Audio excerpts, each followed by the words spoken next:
Ja, ich freue mich unheimlich, hier zu sein. Tausend Dank an Preeti, meine Partner in Crime. Als wir uns vor 5 Jahren kennengelernt haben, wusste ich sofort, wenn wir erfolgreich sein wollen in Deutschland, dann nur mit Preeti. Also wirklich für immer dankbar für alles, was Preeti macht. Die dich kennen, wissen, wenn Preeti sagt, das mache ich, dann macht sie es auch und doppelt, was wirklich einfach unglaublich ist. Und dieses Event heute ist natürlich Testament dazu, also tausend Dank. Huge thank you also to Clarissa. Again, I can't see you with the light. Clarissa, you are amazing. Isn't she? Isn't she incredible? I mean, really. I had the privilege of meeting Clarissa about 2.5 years ago when she was pregnant with her first son, and since then we've become friends. And when we were organizing this event, we were thinking about who would be the best possible speaker. And I said to Brita, Clarissa, I'm going to ask Clarissa. And literally, I asked her, and a couple of hours later, I had the response, and she said yes. And that's the kind of person you are, Clarissa. And it really touched me how you spoke about why you became a journalist.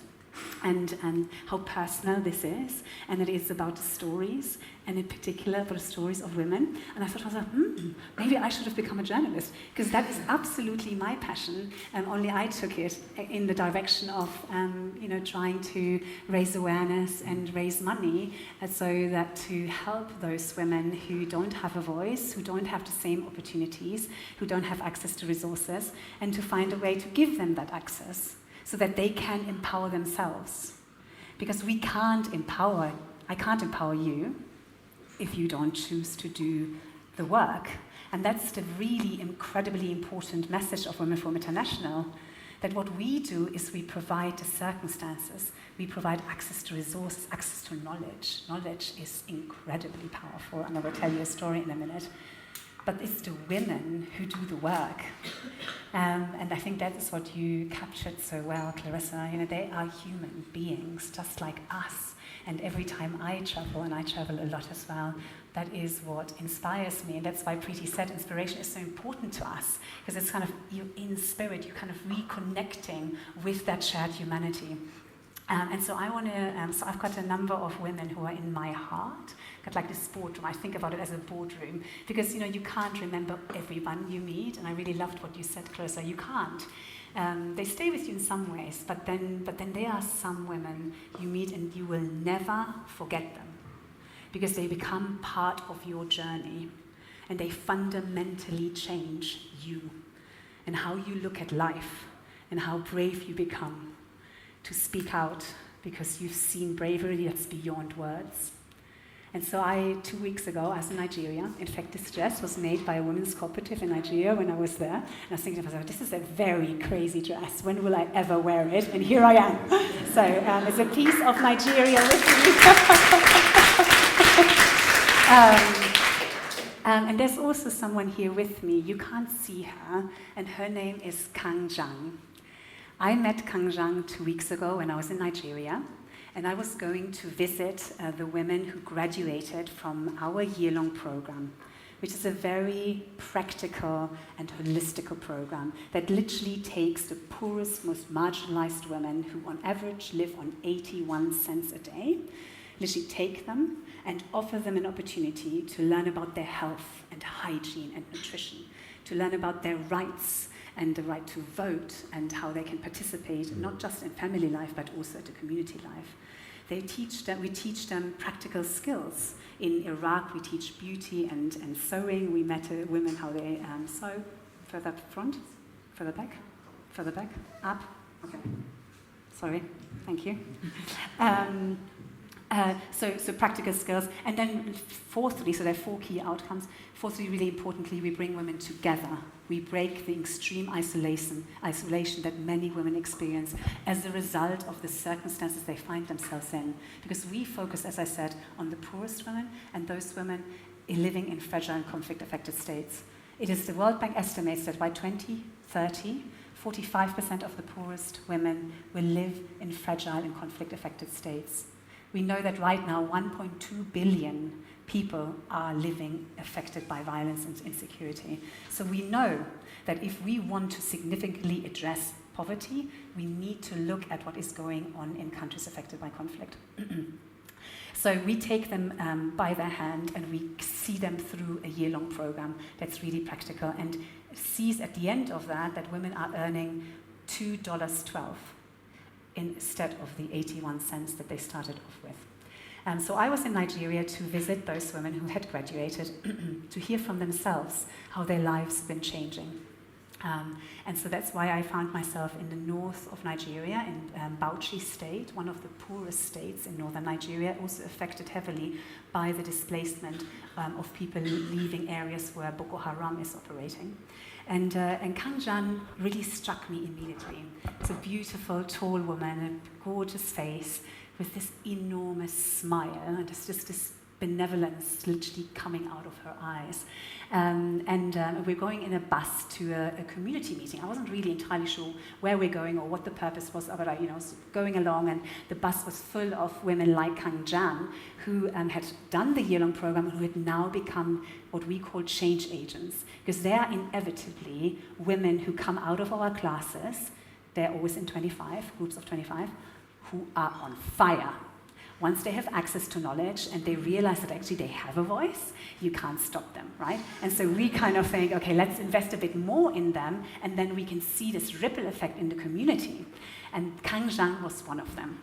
And so we're in this bus, and they're singing this song, "Change agents, we are together, we are one," right? So there's this sense of together, you are so much stronger, right? So incredibly, I was already like, oh my God, this is too moving, I can't believe it. The power of these women who have nothing. Because, I visited their homes, they don't have running water, they don't have electricity, they don't have toilets. Not even latrines, right? So the extreme poverty, and there they were, powerful.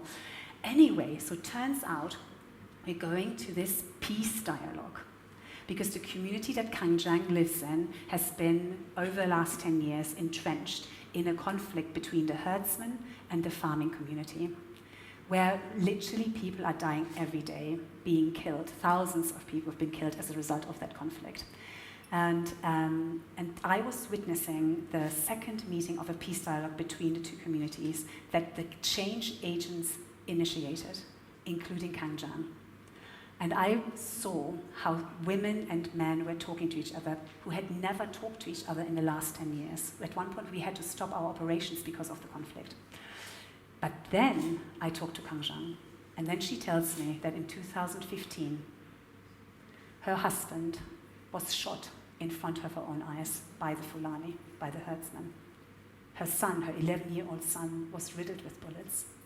She was shot in the foot, so badly that she had to be in hospital for months, which is incidentally where she learned about the Women for Women International program, because she now was a widow, and her youngest child at the time was 3 months old. She didn't know how she was going to feed them because her husband had been the breadwinner. So she enrolled in our program, and she learned farming skills, and she started selling yam at the roadside, started earning an income, sending her children to school. Then she became a change agent. And then she was at the heart of bringing peace between the very people who killed her husband and her own community. And she was that woman who was smiling and full of grace and benevolence. And I will never, ever forget her. And I think if she can find it within herself to have that grace, to forgive and to move on and to forge peace for her and her children and her community, then we can do a whole load of things. And that is what really motivates me, because I know, it's what Clarissa says, if you give women opportunities, they will thrive, and as a result, their families and their communities will thrive. And it will bring peace, the peace that is so important and that Preeti talked about. She's given you the statistics. And that is what Women for International is doing every day in countries like Nigeria, in countries like northern Iraq where we visited, in countries like Afghanistan. We've had 120,000 women over the last 25 years, but there are so many more who need our help. And that's why I'm so excited to be here today, to work with Preeti in Germany, to raise awareness and to show you that the impact we have is real, it's tangible, and it's life-changing. But above all, it's inspiring to be a part in it. I was saying this to my table earlier, I so often feel really humbled because I think I'm doing something to help, but in actual fact I get back so much more. And it's not a choice, isn't it, Clarissa? It's not a choice, because those stories, they become part of you and they become part of what you are all about. But that, I think, is also what happens to those of you who have already gotten involved, who become close to Women for Women. It becomes part of your DNA, becomes part of your story, and I really hope that many more of you will become part of our story. So Preeti and I, do you want to come and join me? We were hoping that we could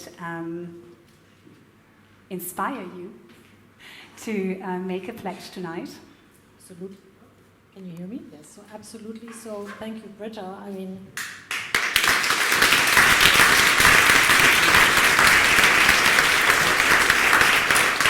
as usual, you have touched me very deeply, and I almost had tears coming to me because I actually had to remember a story that we experienced together when we were in Iraq. So we're invited at this woman's home in a little hut. It's actually just a one-room situation.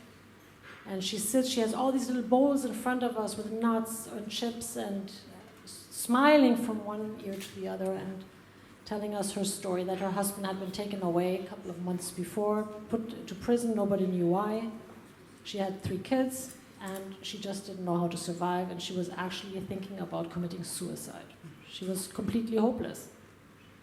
And by some coincidence, she found out about Women for Women, and she went to one of the classes, and she learned how to generate her own income. She got the permission from her husband in jail that she can take part in the program, and there she was sitting in front of us. We saw her 14-year-old son looking up to his mom, the little daughter who just came from school, being proud of her mom.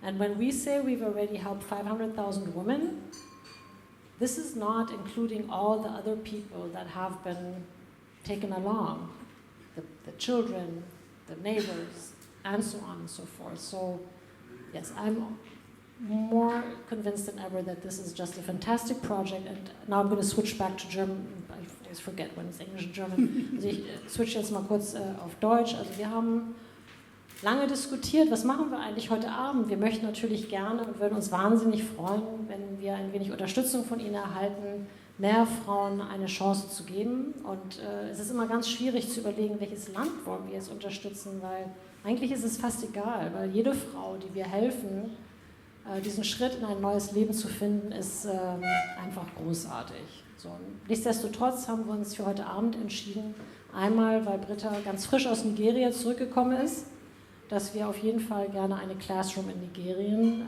supporten möchten. Und weil wir heute sehr viel über Afghanistan gesprochen haben, auch durch Clarissa Ward, würden wir uns sehr freuen, wenn wir auch in Afghanistan eine Classroom unterstützen können. So, und eine Classroom kostet, damit man die Frauen ein Jahr lang durchsponsern kann, 18.500 €. Und wir haben hier so kleine Pledge Cards vorbereitet, wo Sie die Chance haben, wenn Sie möchten, eine Spende, in welcher Höhe auch immer, zu leisten. Und ja, wir freuen uns einfach wahnsinnig, wenn wir ein wenig Support bekommen, damit wir einfach noch mehr Frauen, und ich habe Bilder gesehen von den ewig Schlangen von Frauen, die dieses Programm mitmachen wollten, wo man 90% abweisen muss. Und jedes Leben, das wir mit beeinflussen können, ist einfach ein wahnsinnig großer Schritt. Also in diesem Sinne, die Karten sollten eigentlich auf Ihren Tischen liegen. Wenn nicht, geben Sie gerne Bescheid. Wir haben hier auch das sehr nette Service. In dem Sinne vielen, vielen Dank für den tollen Service, das tolle Essen. Wir beten, Sie können Ihnen die Karten geben, die sammeln das auch ein und würden uns das dann überreichen. Ja. Vielen, vielen lieben Ja, Dank. vielen Dank.